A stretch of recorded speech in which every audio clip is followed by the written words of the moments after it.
She must have stolen that money. There's no way a black kid has 1,500 pounds unless she took it from someone.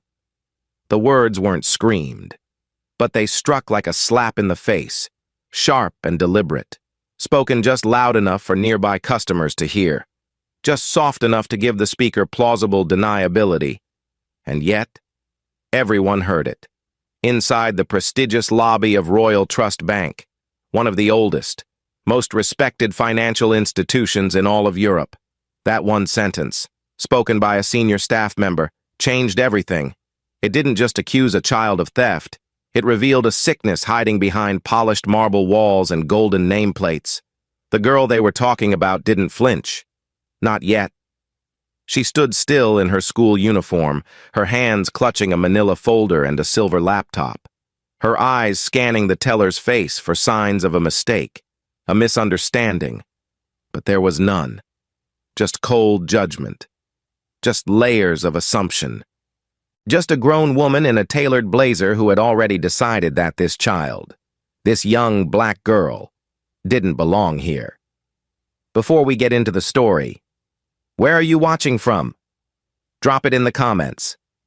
If stories like this matter to you, give the video a like. And if you haven't subscribed yet, please do. Your support means everything. Now, let's take it from the top. The morning began like any other in London's financial district. A calm sky, the distant hum of car horns echoing between glass skyscrapers, and the constant shuffle of polished shoes along the stone paths of Canary Wharf.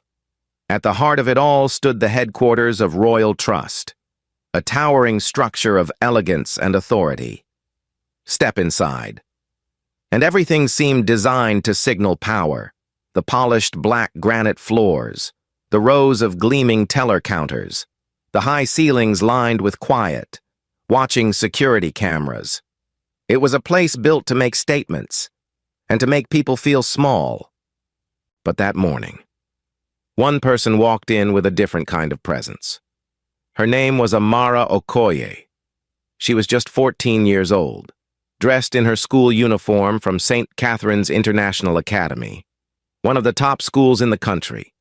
Her blazer bore the crest of a campus where yearly tuition cost more than most cars, and her backpack, while modest, carried the weight of something extraordinary. Amara had recently been honored at a global tech conference for designing an AI algorithm capable of detecting financial fraud with more than 95% accuracy. Her project had earned her international attention, press coverage, and a £1,500 prize, not to mention offers from mentors and investors who saw in her the future of data science. But today wasn't about conferences or headlines. It was about something simpler, something every teenager looks forward to: opening her first bank account. She'd chosen Royal Trust not because it was flashy, but because she wanted to feel like she belonged in the same world her work was already entering. She believed excellence deserved a seat at the table, and she was right. But the world wasn't ready to treat her that way. As Amara stepped up to the teller, a woman named Claire, she spoke clearly, confidently, explaining that she wanted to open a savings account and deposit her earnings. Claire didn't smile. In fact, she barely looked up. With a raised brow and a smirk that didn't reach her eyes, she muttered, "This isn't a school field trip, sweetheart." Amara, unfazed, opened her folder and handed over her documentation. Passport, student ID, proof of funds, all meticulously arranged. Claire flipped through the papers, then looked past her toward the back office. Moments later, Elizabeth Warrington appeared, the bank's senior branch manager, a woman in her 50s with sharp cheekbones, a tighter jaw, and a reputation for keeping things orderly. Elizabeth didn't greet Amara. She didn't ask her name. She glanced at the documents, glanced at Amara, and then turned to Claire with a low voice that carried just far enough. She must have stolen that money. That was all it took. In under 5 minutes. A bank built on heritage and wealth had branded a child a thief, not because of evidence, not because of facts, but because of skin and suspicion around them. The waiting area held a scattering of clients, suited businessmen, polished women, a retired couple reading quietly. They all heard it. Some looked away. Some pretended they didn't. No one stepped in. Elizabeth calmly walked to the security desk, whispered something, then returned with what she called a security protocol. She asked Amara to step aside. "Just routine," she said. Though her tone betrayed something colder, Amara stood her ground. She asked, "Is there a problem?" Elizabeth didn't answer. Instead, she leaned down and said, "We've had some reports of suspicious activity. We just need to be sure you're not involved." Amara tried to respond, but before she could speak again, Elizabeth asked her to hand over her bag. That's when the accusation shifted gears. Within moments, a credit card, one Amara had never seen before, was found in her side pocket. Elizabeth let out a gasp, loud and theatrical. "This card contains corporate financial data," she shouted, just as the security team stepped forward. Amara's eyes widened. "I didn't take anything," she said, her voice trembling but steady. "That's not mine. I don't even use credit cards." Claire crossed her arms and shook her head. "Of course not," she muttered sarcastically. "Kids these days are clever." That was the moment it happened. The moment when what should have been a proud milestone in a young girl's life turned into a public humiliation. The moment when a tech genius was reduced to a suspect, simply because she didn't look like the clients this bank was used to serving. And no one, not one employee, chose to see her for who she really was.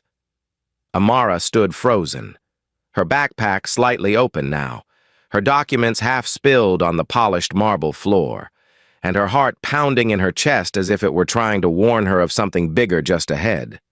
She had come here with pride, with a dream to walk into a place of wealth and power, not as a stranger, but as someone who belonged. And yet now, under the watchful eyes of employees and clients alike, that dream was crumbling beneath the weight of someone else's suspicion. Elizabeth Warrington, the senior bank manager with a tight expression and an even tighter grip on control, knelt just enough to pick up the credit card she had found in Amara's side pocket, a card the girl had never touched, never seen, and certainly never claimed. With performative precision, Elizabeth held it up between two fingers like it was a bomb, announcing to Claire and the surrounding staff that this card, supposedly linked to sensitive corporate accounts, had been stolen. "You don't understand the seriousness of this," she said sharply to Amara, as if the girl had already confessed. "That card doesn't belong to you. It has encrypted data from one of our top-tier clients. Do you realize what that means?" Amara's voice trembled, but she didn't back down. "That's not mine. I don't know how it got in there. I came to open a savings account. That's all." Elizabeth cut her off with a wave of the hand, turning instead to the security guard near the exit and giving a subtle nod. What had started as a humiliating whisper now escalated into a calculated scheme, a performance with one clear goal: to make the girl look guilty and get her out of the building before anyone could ask real questions.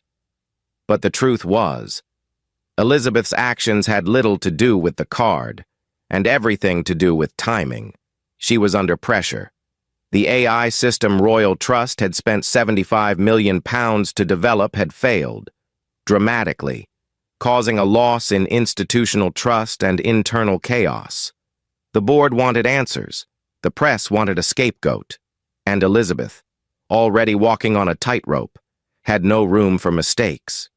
And so, when she saw a young black girl walk into her branch, carrying confidence and a computer, standing in a VIP line meant for millionaires and hedge fund clients, something deep and ugly flared up inside her, a misplaced card, a fabricated story, an easy target.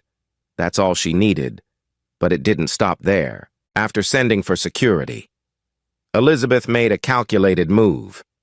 She stepped away, entered her glass-walled office, and pulled open the bottom drawer of her desk, a drawer few people ever saw.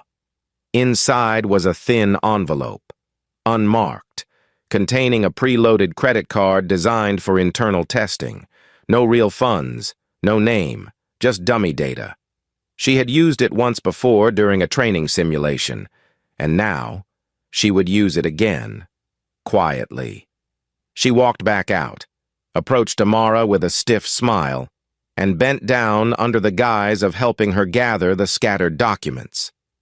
It was in that moment, as Amara reached for her proof of enrollment from St. Catherine's and her prize certificate from the British Computing Association, that Elizabeth slipped the card into the side pocket of the backpack.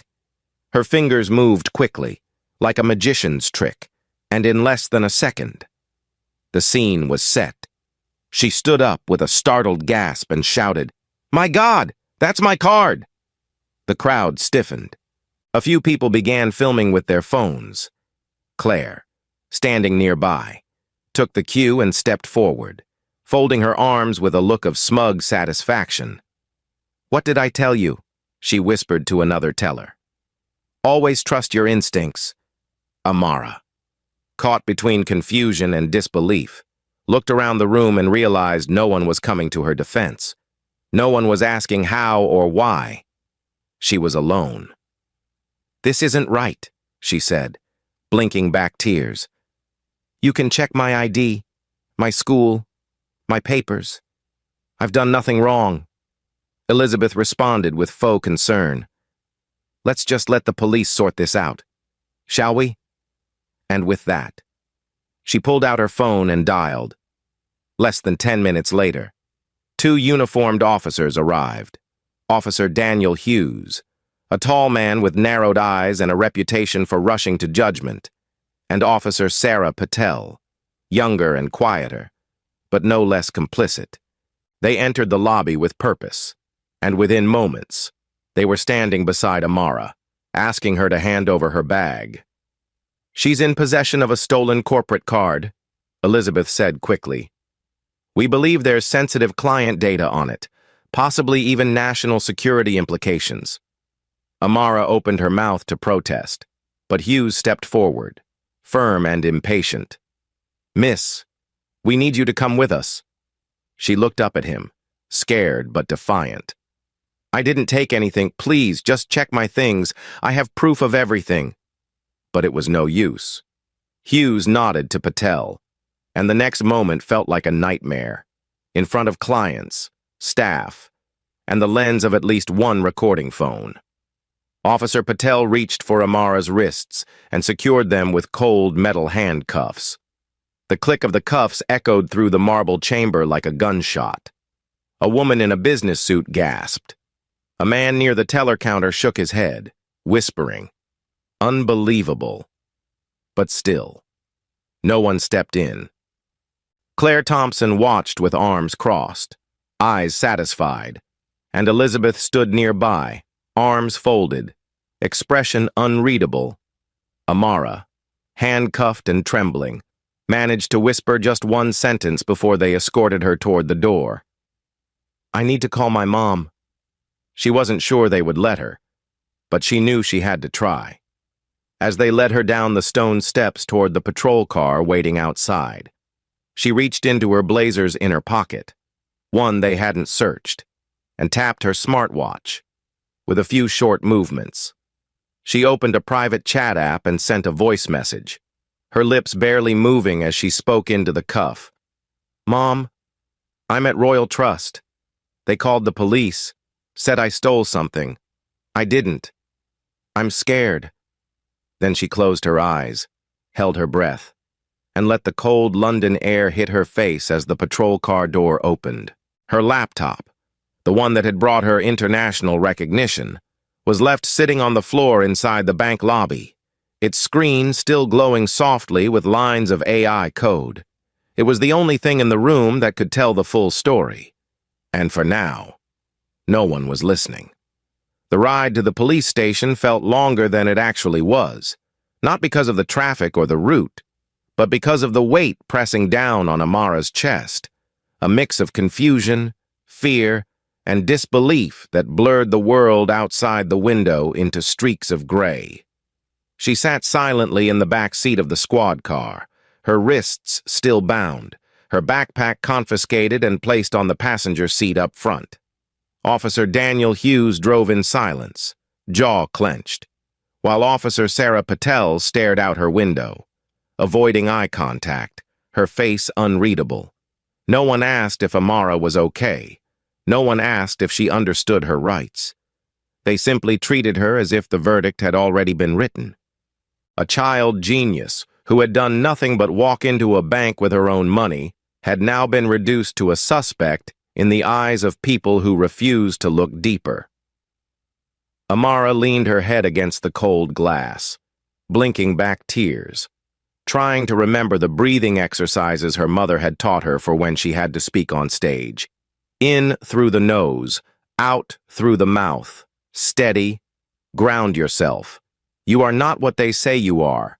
But nothing could prepare her for the moment the squad car turned into the private underground lot of the local station, the gate rising slowly as her name was already being logged into the system. The officers didn't say much as they walked her through the back entrance, past rows of desks and bulletin boards covered in outdated missing persons flyers and mugshots of repeat offenders. She was placed in a holding room, bare walls, a steel bench, no clock, just time stretching endlessly and a single camera in the corner, watching. Her hands were finally uncuffed, but the sting of the metal remained. She sat, fingers folded tightly together, waiting. She didn't cry. Not now. If she let herself cry. She feared she might not stop. Meanwhile, back at the Royal Trust Bank, something was shifting. A young clerk, a trainee in the compliance department named Ezra, had quietly witnessed the entire ordeal.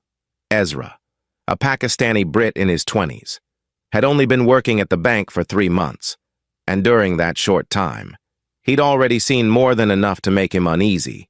He'd watched Elizabeth brush off clients with African surnames, watched Claire mark certain applications for extra screening without explanation.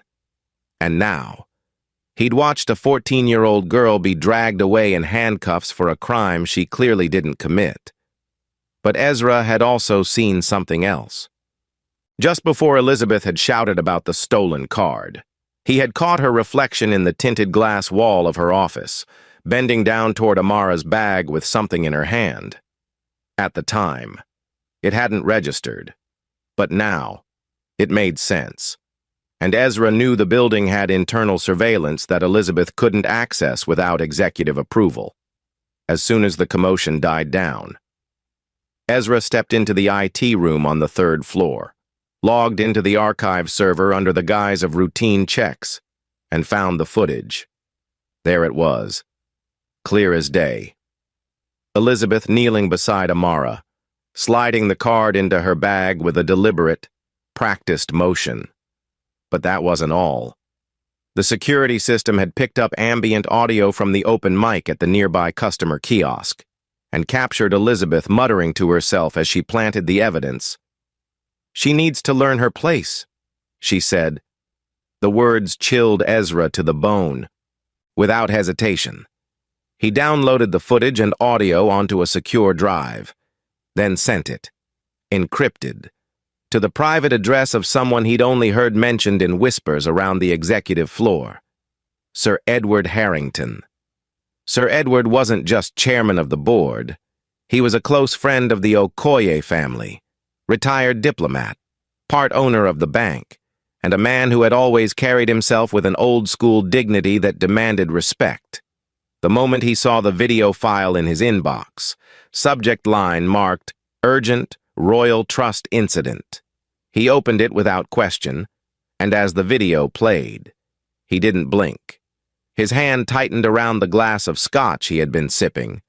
He stood up slowly, picked up the phone, and called his driver. "We're going to the bank," he said. "Now." At that same moment, in a towering skyscraper across London. A different screen lit up. Sophia Okoye had been in the middle of a high-stakes investor meeting, one that could shift the direction of a $2 billion international merger. When her smartwatch buzzed, it was a voice message from her daughter. She stepped out into the corridor, pressed play, and stood frozen as she heard Amara's voice, barely audible, but unmistakably frightened. "Mom, I'm at Royal Trust. They called the police, said I stole something. I didn't. I'm scared." Everything else faded. The deal, the boardroom, the city skyline. Her mind went blank, then sharp. She called her security director, Victoria Stone.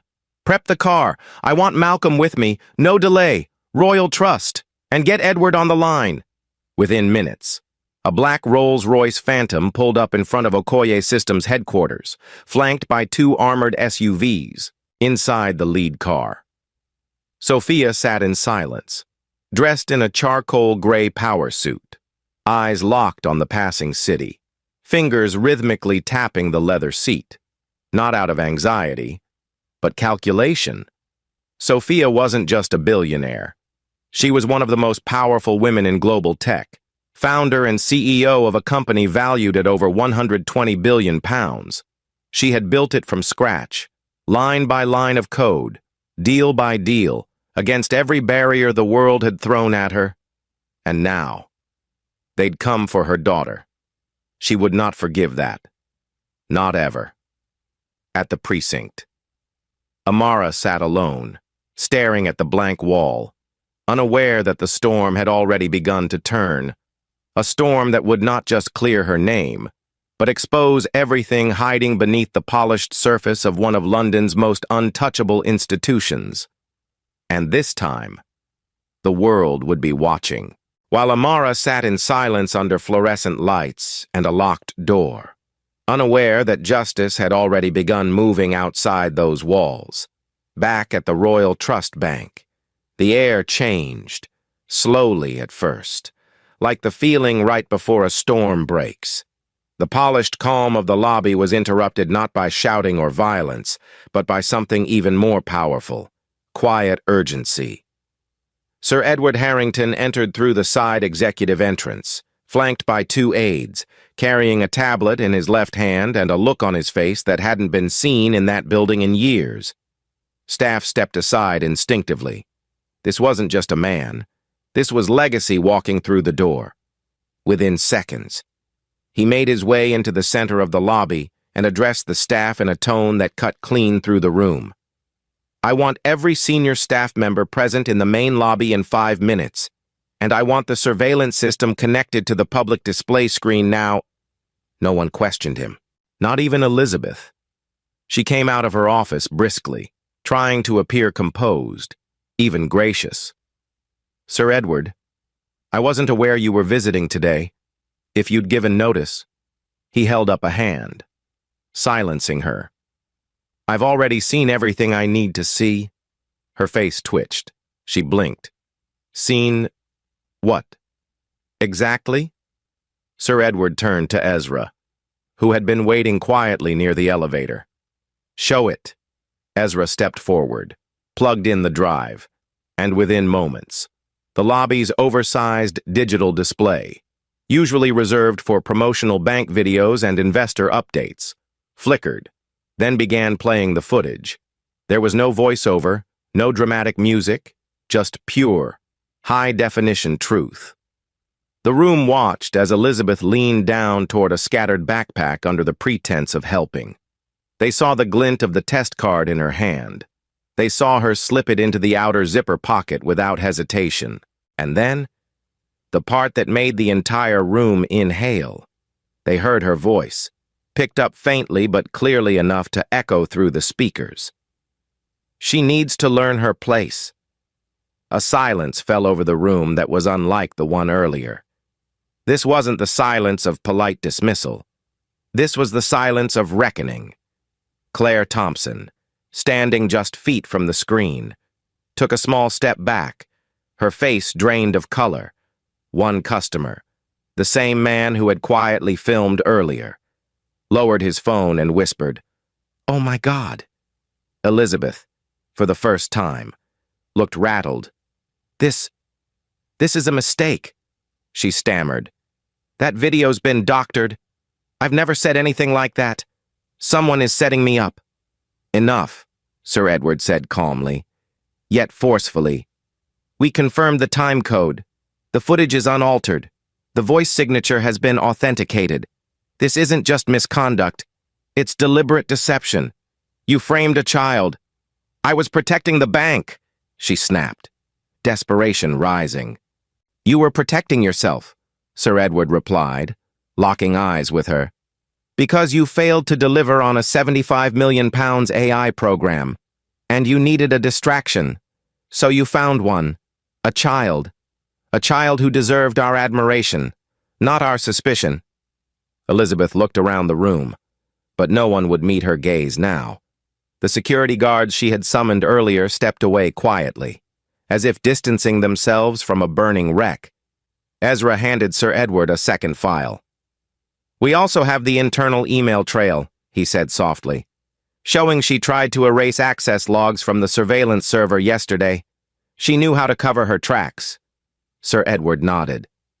"Elizabeth Warrington, you are terminated effective immediately. Your access to Royal Trust systems is revoked as of this moment. You will receive formal charges within the hour, and I assure you, they will be criminal." Elizabeth broke. Her shoulders dropped. Her voice cracked. "Please," she whispered, "please don't do this to me. I've given my life to this institution. I made a mistake, yes, but I didn't mean for it to go this far. It was just pressure." Sir Edward didn't raise his voice.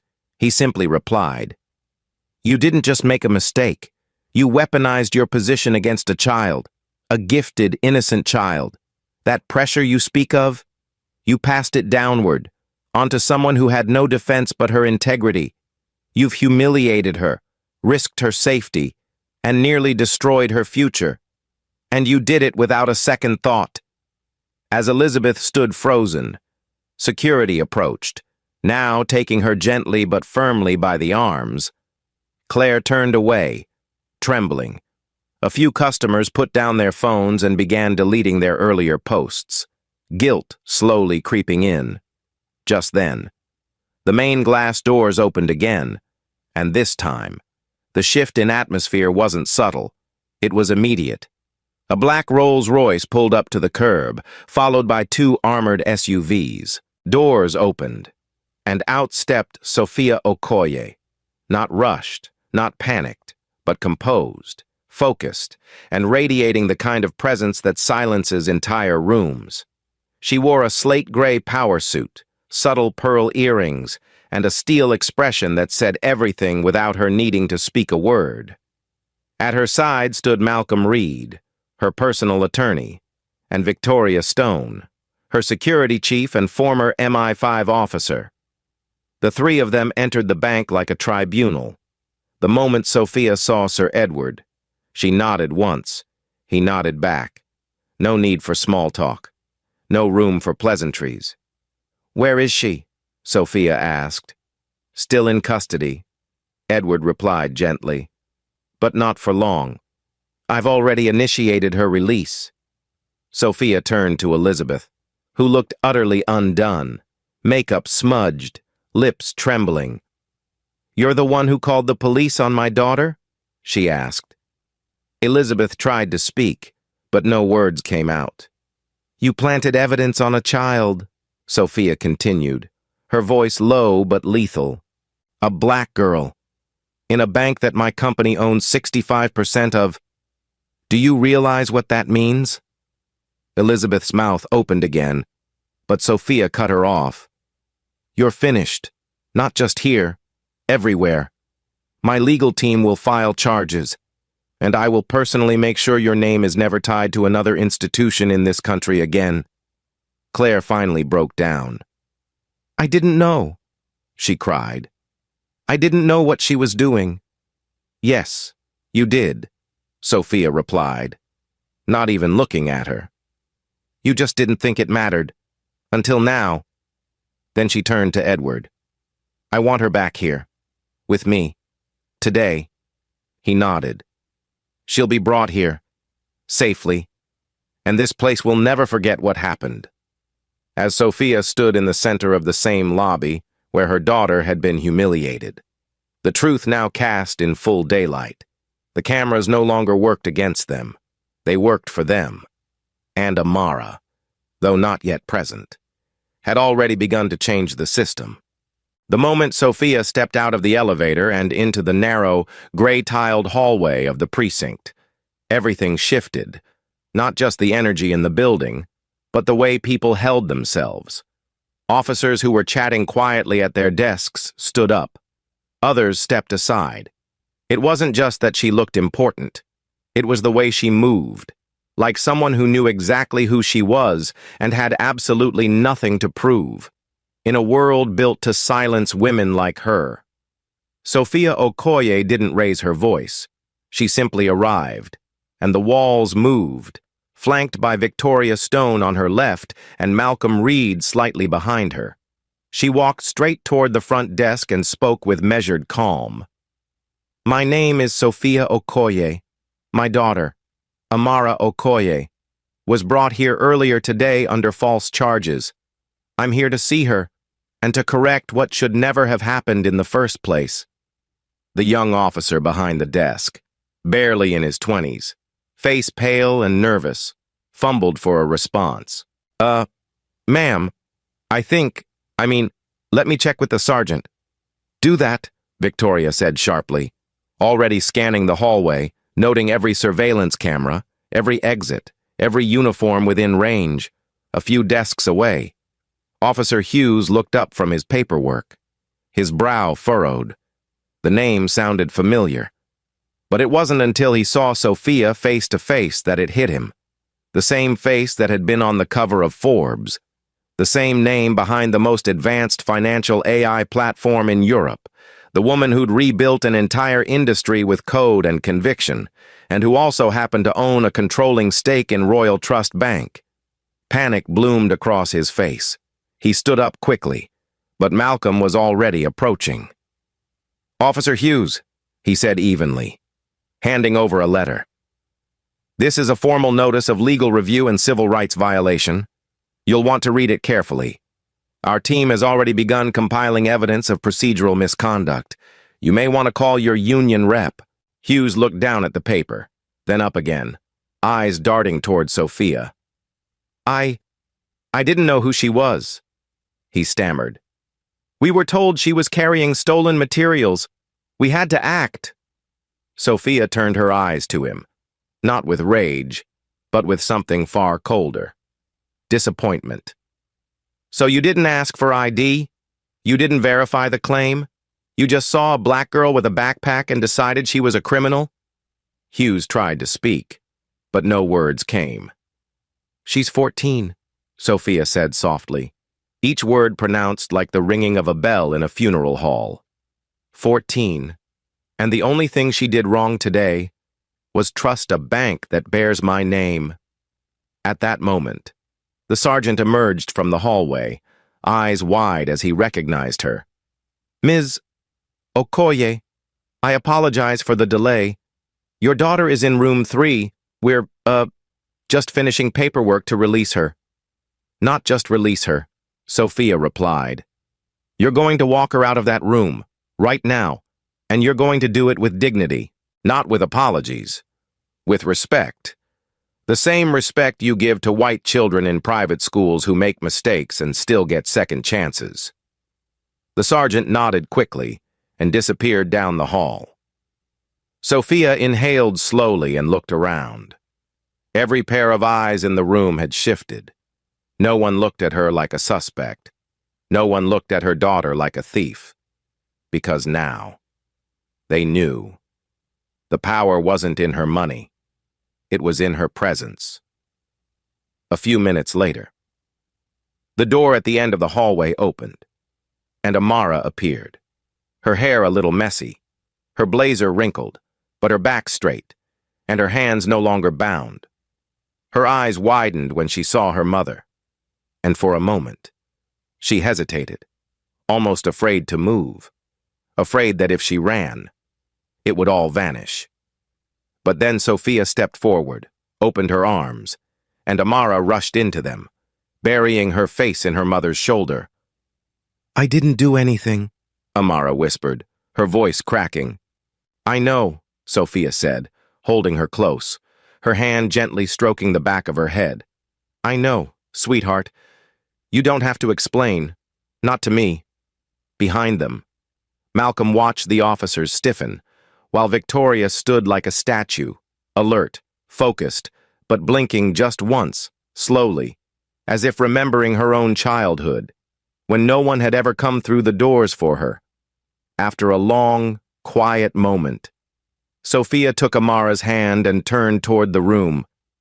"We're not done," she said calmly, addressing the officers without raising her voice.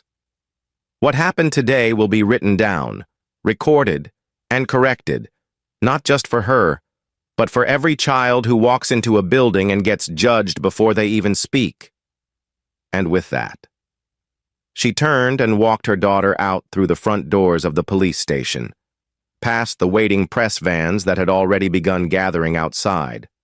Someone had tipped off the media, maybe Ezra, maybe a clerk, maybe fate, but now, the cameras were rolling, and for once, they were on the right people. As the mother and daughter stepped into the sunlight, a reporter shouted, "Ms. Okoye, is it true your company owns a majority of Royal Trust?" Sophia paused for a moment, looked over her shoulder, and replied simply, 65%. Gasps rippled across the crowd. Another reporter called out, "Will there be consequences?" Sophia gave a half smile, not amused, not angry, just tired. "There will be accountability," she said, "starting now." Then she and Amara stepped into the waiting Rolls-Royce, the door closing with a quiet finality, and the engine hummed to life as the convoy pulled away from the curb, inside the car. Amara wiped her eyes. "I thought they'd believe me," she said softly. "I really thought if I just showed them the truth." Sophia squeezed her hand. "Sometimes, baby, the truth isn't enough for people who are committed to their ignorance. That's why we don't just tell the truth. We show it, and we protect it with everything we've got." And from that moment on, neither of them looked back, because ahead of them was the future they were about to change. By the time the Okoye convoy crossed Tower Bridge, the story had already gone global.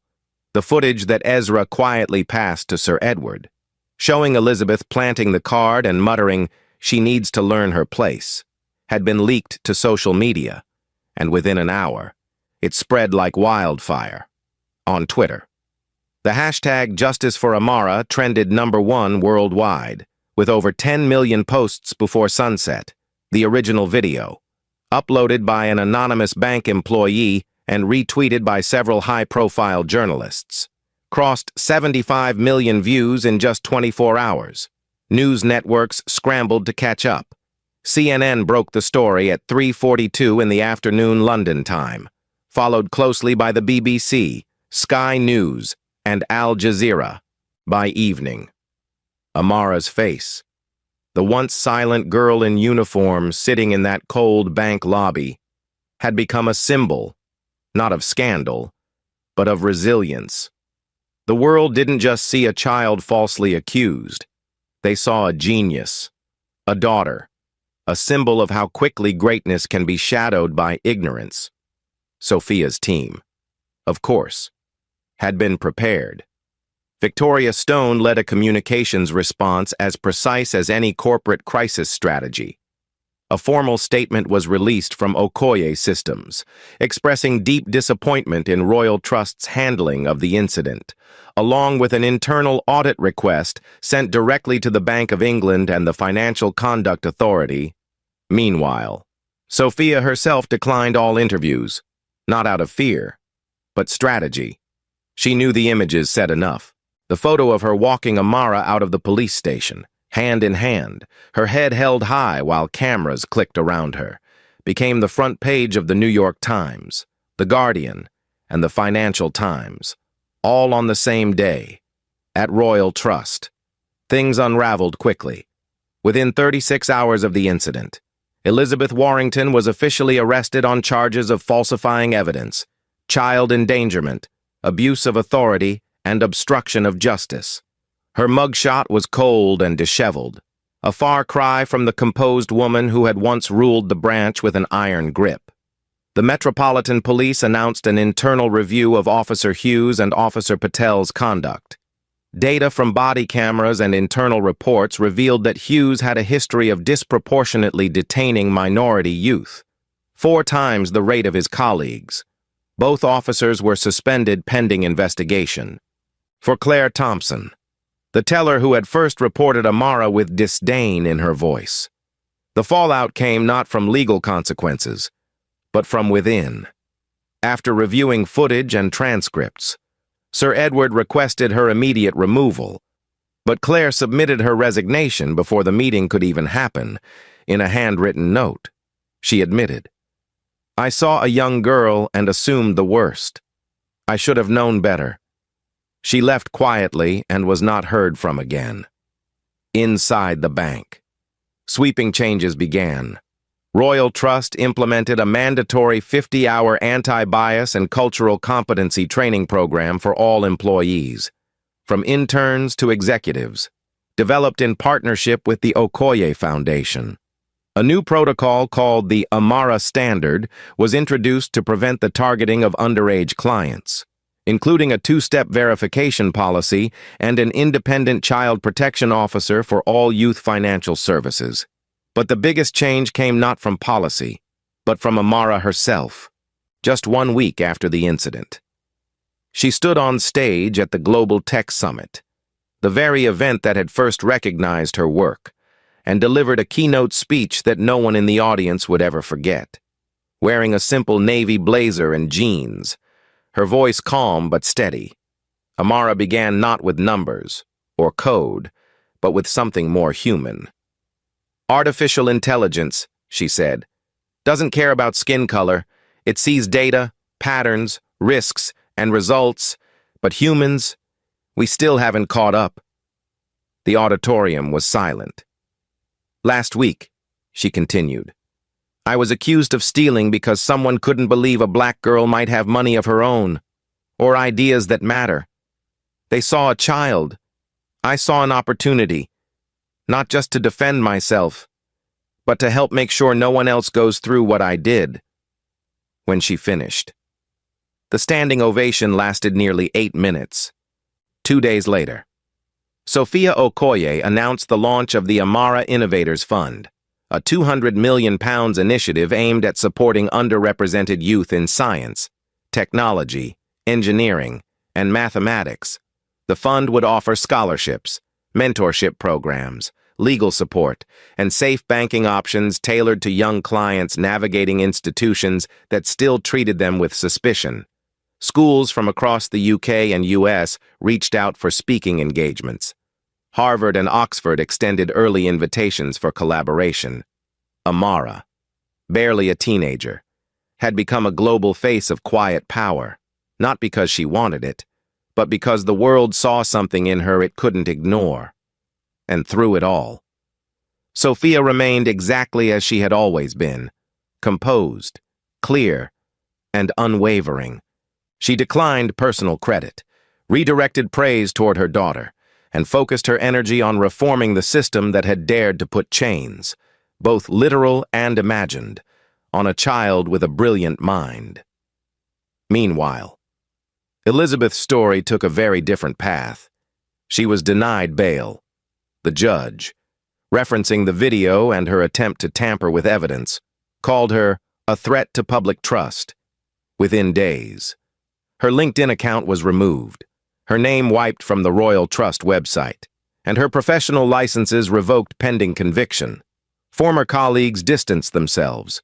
No law firm or financial entity in London would take her case, not because of bias, but because of truth. The truth had been caught on camera. And this time, The world chose to watch. 1 week after the story broke, a BBC interviewer asked Sophia what gave her the strength to stay calm when she entered the bank and faced the woman who had framed her daughter. Sophia smiled, just slightly. "It wasn't calm," she said. "It was control.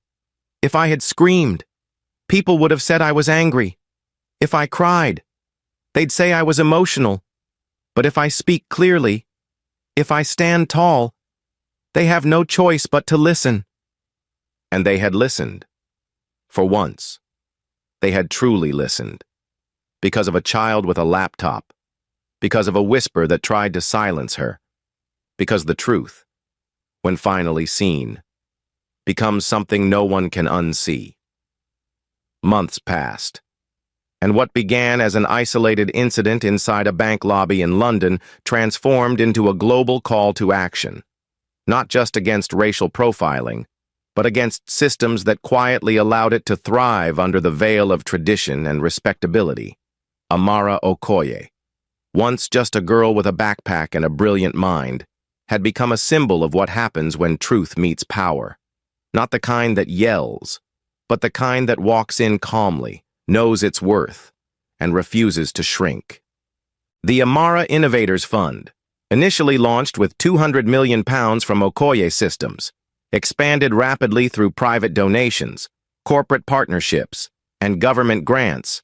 Within the first year, over 3,200 students across the UK, US, and South Africa received scholarships, laptops, mentorship opportunities, and legal assistance. A new policy emerged from Parliament called the Young Client Protection Bill, nicknamed Amara's Law, which required all financial institutions in the UK to implement child safeguarding protocols, bias training, and independent oversight whenever a client under 18 initiated a transaction. Meanwhile, Royal Trust Bank, once the pride of Canary Wharf, transformed under pressure and new leadership. Sir Edward Harrington stepped down, citing the need for younger leadership with a deeper understanding of inclusion and technology. His farewell speech was short but powerful. "We built a fortress. Amara taught us we need bridges." Sophia Okoye took a different path. Despite offers to run Royal Trust directly, she declined. "I'm not here to manage your legacy," she told the board. "I'm here to build a future my daughter can live in without fear." Instead, she used her position as majority shareholder to form an independent oversight board made up of educators, civil rights leaders, financial experts, and young people under 21, including Amara herself. They didn't meet in wood-paneled rooms or fly to Davos. They met in classrooms, youth centers, and online forums. They listened to stories, read reports, reviewed footage, and made real changes, bank by bank, policy by policy. But perhaps the most powerful moment came nearly 1 year later, when Amara returned to Royal Trust, not through the side door or under pressure, but by invitation, this time as a guest of honor. The lobby had changed. The marble walls now displayed a new portrait, not of a founder, not of an executive, but of Amara herself, standing outside the precinct next to her mother, hand in hand. Beneath it, a small bronze plaque read, "Let the truth be welcomed here." On that day, Amara gave a short speech. She was taller now, her voice a little deeper, her presence even stronger, but still the same girl at heart. She didn't dwell on the past. She didn't mention Elizabeth or Claire by name. She just said this: "What we allow in silence becomes policy. What we expose with courage becomes change. Today isn't about me. It's about what happens next." The room rose in applause, and many in the audience, including hardened journalists and seasoned investors, wiped tears from their eyes. Across town, in a quiet coffee shop, Claire Thompson watched the speech on a small tablet. She had spent the last few months volunteering at a community literacy program for underprivileged youth, hoping to repair in private what she had damaged in public. She knew she would never be able to undo what she did that day. But she also knew that silence, moving forward, was no longer an option. She paused the video, whispered, "I'm sorry," and returned to helping a young boy sound out the word possibility. As for Elizabeth Warrington, her trial had ended with a conviction. She was sentenced to 5 years, with the judge citing a blatant abuse of power and irreversible damage to a child's dignity. In her final remarks before sentencing, Elizabeth said little, but in a letter written from prison, leaked months later to the press, she admitted, "It wasn't just about race. It was about status, about control, about fear of being irrelevant. I saw her brilliance and it frightened me. So I tried to reduce her to something small enough to ignore. And that is the greatest crime of all." No one celebrated her downfall. Sophia had told her legal team clearly, "We don't destroy people. We hold them accountable." And so, when Elizabeth requested to participate in a restorative justice program, Amara agreed to a single, private session, no cameras, no press, just a young girl, sitting across from the woman who had tried to ruin her. The details of that meeting remain private. But afterward, Amara said only this: "I didn't walk in to forgive her. I walked in to remember that power should never be used to humiliate, not even when you're the one holding it." In the years that followed, Amara continued to lead initiatives through the Innovators Fund, but she also returned to school, insisting on being treated like a normal student. She built a free education app called Open Mind, which uses AI to tutor students in underfunded schools. And within 18 months, it reached over 10 million users globally. At the next Global Tech Summit, she was introduced not as a keynote speaker, but as the recipient of the Human Impact Award, typically given to Nobel laureates and world leaders. When asked by a reporter what she wanted to be remembered for, she paused and replied, "For making truth louder than fear." And beside her, as always, was Sophia, no longer just the CEO of a powerful company, but the quiet architect of a new system, one designed not to protect the powerful, but to protect those still finding their voice. The story ends not with applause, not with a trophy or a headline, but with a scene far simpler: a mother and daughter walking side by side, not into a courtroom or a boardroom, but into a classroom, where Amara is scheduled to speak with young girls about resilience, identity, and invention. As they walk through the school hallway, a teacher leans over and says, "It's an honor to have you both here." Sophia smiles and replies, "The honor's ours. We just came to listen." And with that, the story of Amara Okoye, once framed, now free, becomes not just a cautionary tale, but a legacy in motion. Because when justice is fueled by love and backed by truth, it doesn't just fix what was broken, it builds something better. Thanks for watching. If this story meant something to you, please like, share, and subscribe. Take care, and we'll see you in the next one.